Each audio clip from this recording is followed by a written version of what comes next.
talk about limiting beliefs and so let's talk about limiting beliefs and what exactly is a limiting belief.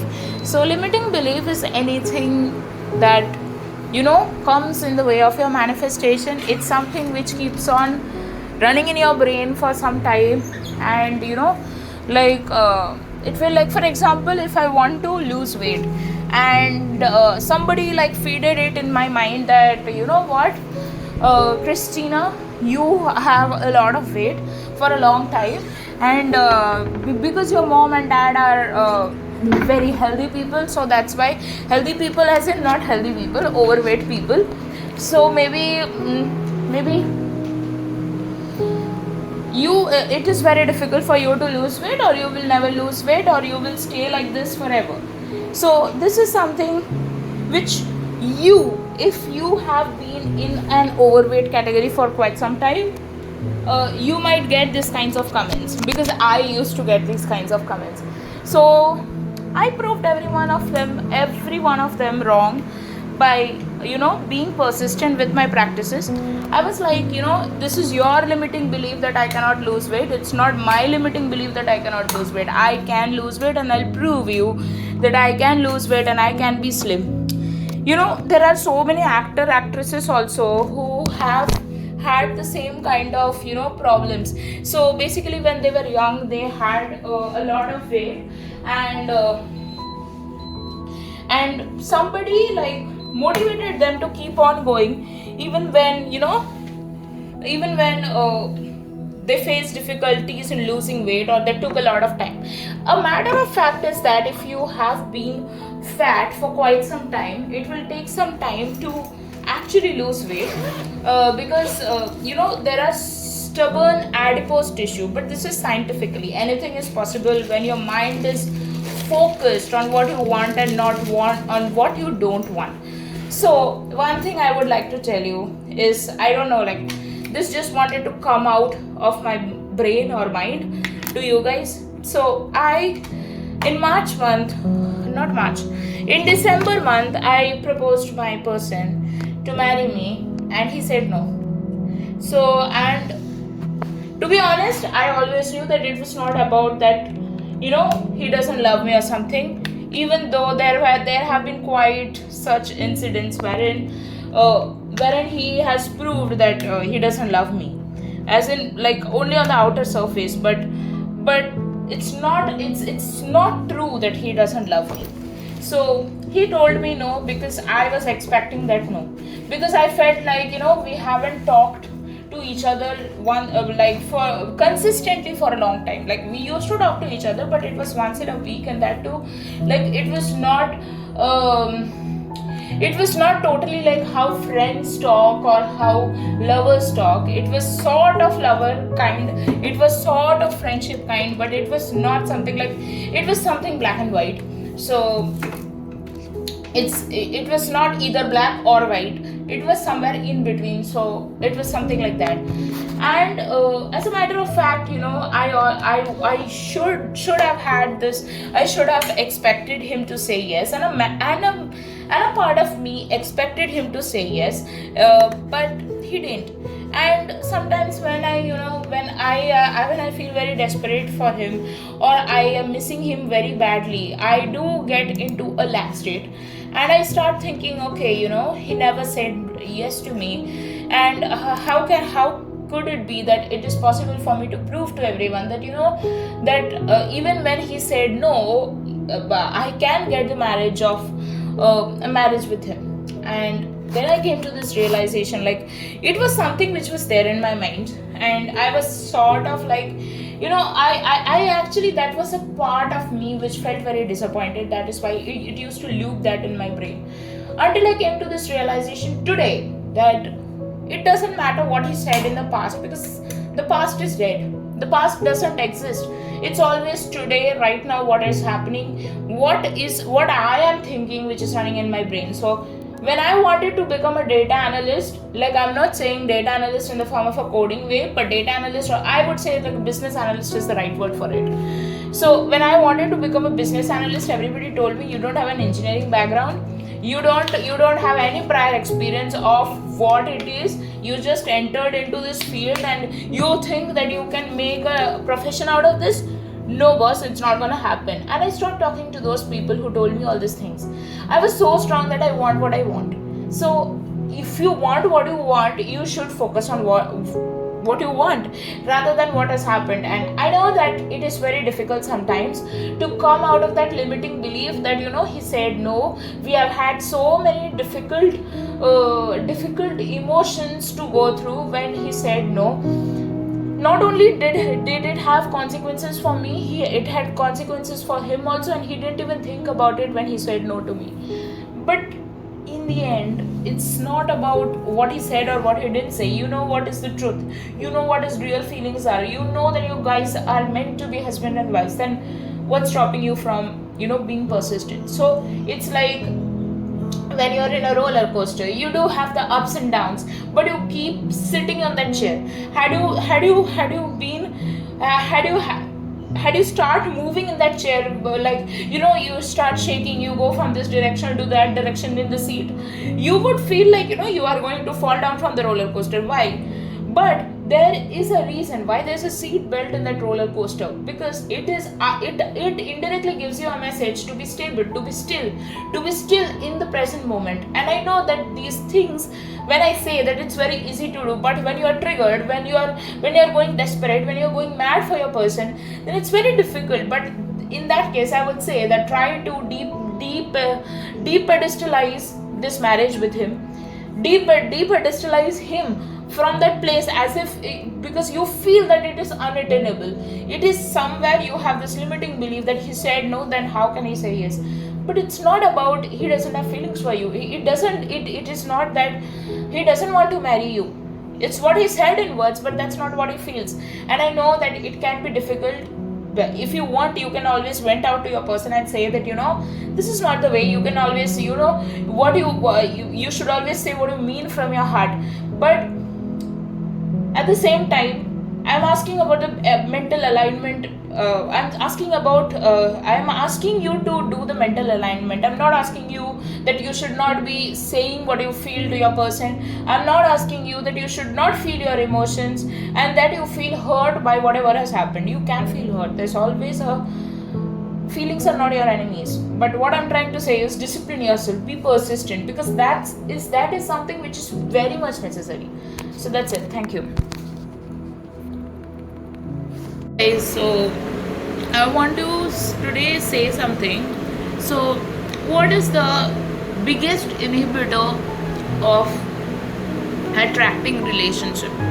Okay, so I think one of the biggest thing is that when you feel like you're not worth something, or you have self-doubts, or you think that, maybe something is missing in you, because there are many people, like in women, I've seen many people saying, okay, I gained a lot of weight and that is why maybe he's not interested on me and I'm interested on him. That's not the main reason why he's not interested on you. I mean, your weight, if you don't accept yourself the way you are, why will someone accept you? And second thing is that weight is something which is ever changing. It's not something which is set in stone or written in stones that, once you gain 80 kgs, then that means you can never lose weight. I myself was of 80 kgs, you know that. But when I started exercising, when I thought that, no matter what, I'm going to make a change in my life, I'm going to be healthy, I'm going to rid myself of all the diseases and all that kind of stuff, then I started losing weight. And it was not a one day act, like overnight I just slept and next day with a magic pill I just lost all of my weight. That doesn't happen this way.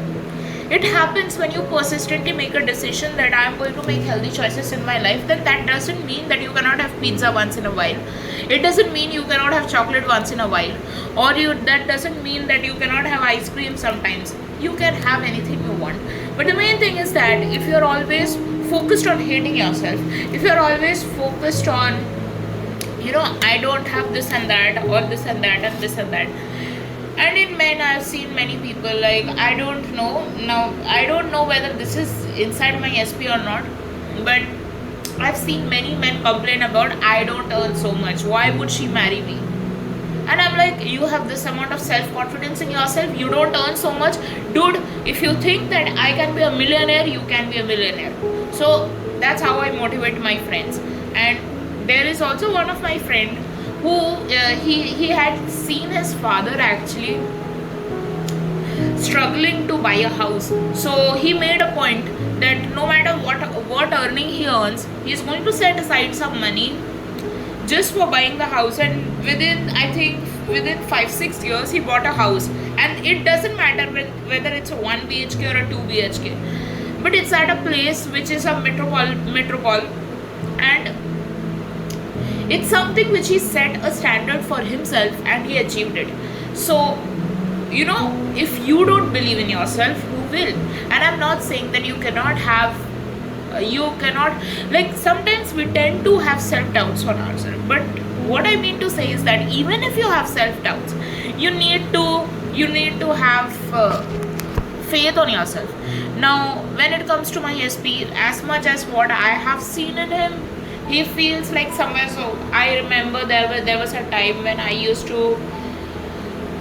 told him about like a person I dated before him, and he was from IIMs or something like that, and he was having an inferiority complex. And I felt like, why is he feeling this way? He's my boyfriend, and I know that I'm going to marry this person. What is he so insecure about? And it's not about who is from IIM or who is from Narsee Monjee or who is from Symbiosis or who is from IIT. It doesn't matter. What matters is there are so many people, like the ex I dated, he's jobless now. Like, he doesn't want to do a job. So that's what. So it doesn't matter where you start your journey with. It doesn't matter what you were before you met this person. It depends upon where you want to go. What is your end objective? What do you want to achieve in life? You need to be very, very clear about it. And when it comes to, I want to have a life partner and somebody doesn't love me because of what I am, it is not like that. Guys, it is not like that. It is not about your outer appearance, your weight, your height, your language, your caste, your gender.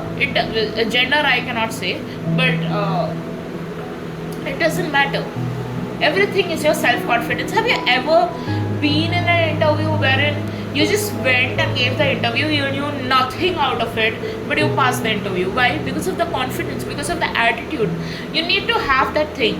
But if you tell yourself, I am lesser than somebody else, then bro, sis, you're going to make more interfering people in between both of you. So you need to be really self-confident about yourself. Okay, now there's one more thing which I wanted to say, and that is, 1 minute. And the second thing is, you need to be really very so what is the identity you want to shift into, and what qualities do you have in that identity? Embody it. That's all you have to do. You have to keep embodying it, even when you go out of the state sometimes, even when you have self-doubts, even when you are not confident, even sometimes when you don't even believe in your affirmations. There are sometimes, like, I don't want you to do that, but you need to really feel your affirmations. But sometimes what happens is that we might be very numb. So at that point of time, you need to really say it until you believe it.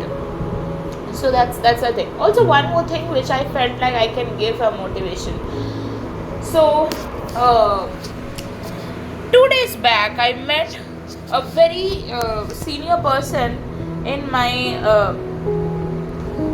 office, and this person is somebody who is a well-wisher, and he wishes very big about me, like he wishes very nice things about me, and he wants to see me win. So he told me this one thing, and I told him the main problem I was facing was confidence when it came to communicating some things to people. And it was not like I had some communication problem. No confidence communication problem also. But sometimes things which I don't know, and I need to actually be an expert in it, and I am somewhere work in progress, and I don't know how to communicate those things to stakeholders properly.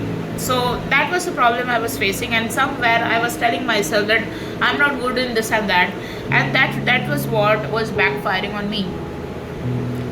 So this person told me, suppose you are in a mountain and you have to go from one side to the other side, and there you met some people in a tea stall, and they told you all big things, that this mountain has a lot of snakes, this mountain has a lot of poisonous trees and shrubs and stuff like that, and you need to go from one part of the mountain to the other part of the mountain, but you're standing there just on the foot of the mountain for last 30 minutes to 1 hour, and there is a person who is sitting beside you, and this person is saying, why are you standing there?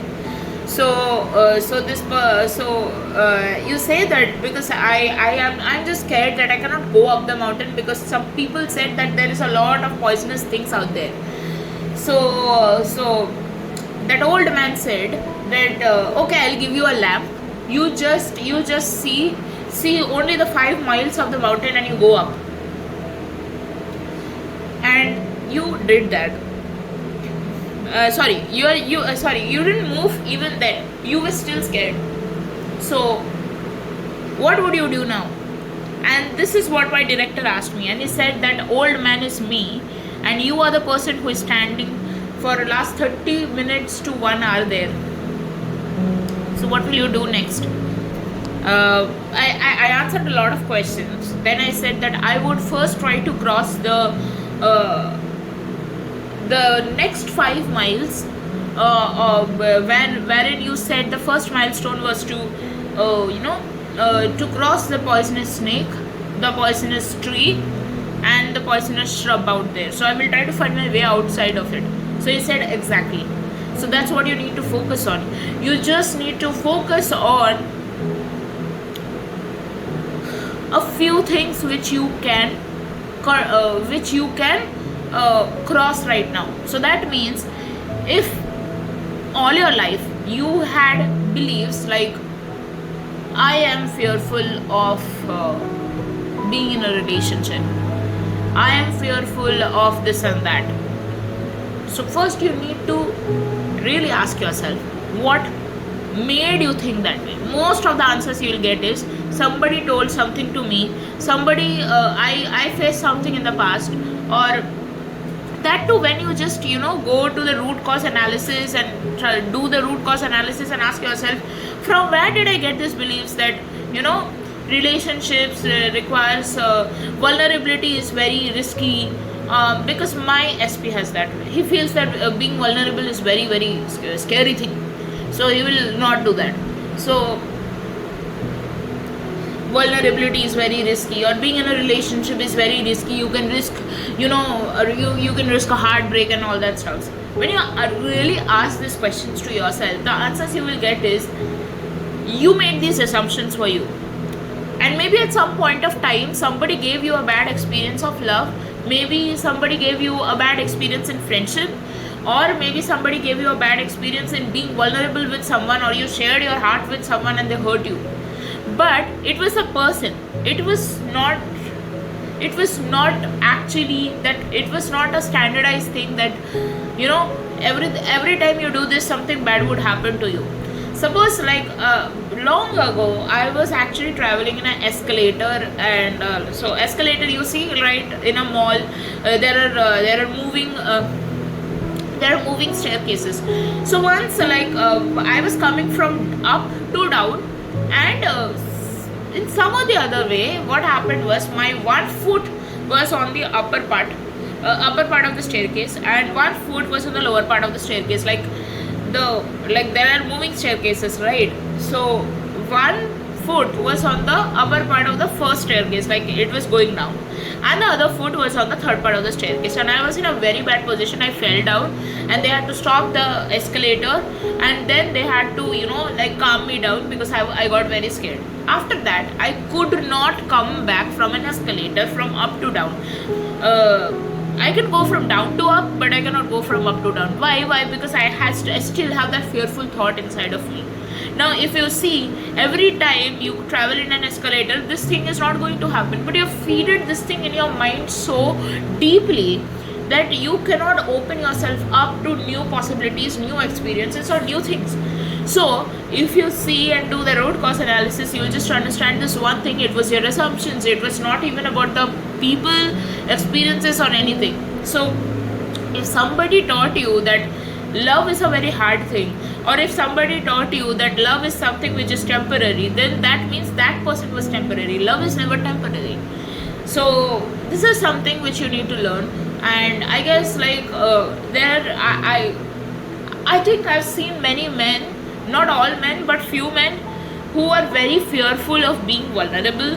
And I think the main problem in that is that they tend to attach vulnerability with some kind of negative connotation. So I do not know what you have attached your meaning with something, but I would just say one thing, that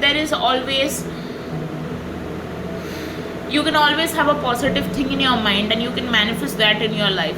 So it really depends upon whether you want to see that half cup which is filled of water is half full or half empty. Negative people would say it is half empty, positive people would say it is half full. So you really need to change your assumptions to get a different reality. So I think I just wanted to communicate this to you guys. Thank you.